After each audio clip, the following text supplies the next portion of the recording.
తన తండ్రిపై పడ్డ మచ్చని చెరిపి అసలు దోషుల్ని పట్టించేందుకు పూర్తి కమర్షియల్ అంశాలు మేళవించి రాఘవేంద్రరావు తెరకెక్కించిన ఈ మూవీ బ్లాక్ బస్టర్ గా నిలిచింది.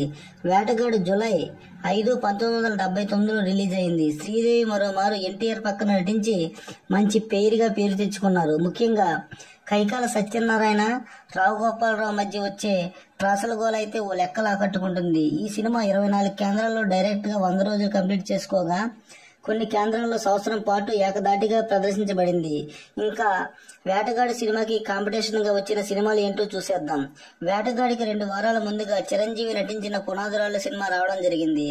యూత్ఫుల్ మెసేజ్ ఓరియంటల్ గా వచ్చిన ఈ మూవీ బాక్సాఫీస్ వద్ద హిట్ గా నిలిచింది. చిరుతో పాటు మరికొందరు హీరోలు నటించారు. ఈ మూవీ డైరెక్టర్ రాజ్ కుమార్. వేటగాడి సినిమాకి వారం రోజుల ముందుగా సూపర్ స్టార్ కృష్ణ నటించిన ఎవడబ్బ సోమ మూవీ రిలీజ్ అయింది.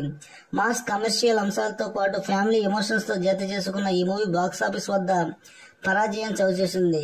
దీనికి దర్శకులు కెఎస్ దాస్. ఈ చిత్రంలో కృష్ణ గారి ఫైట్ సీన్లు అద్భుతంగా ఎనర్జెటిక్ గా కనిపిస్తాయి. ఇక వేటగాడికి 8 రోజుల ముందుగా చిరంజీవి, కమల్ హాసన్ నటించిన మల్టీ స్టారర్ మూవీ ఇది కథ కాదు వచ్చింది.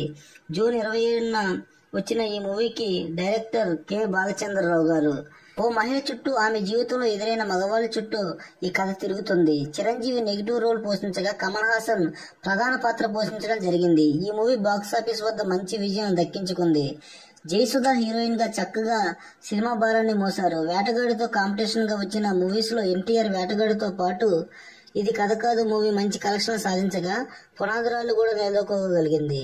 ఈ వీడియో నచ్చినట్లయితే లైక్ చేయండి, షేర్ చేయండి, సబ్స్క్రైబ్ చేయండి. Thank you for watching.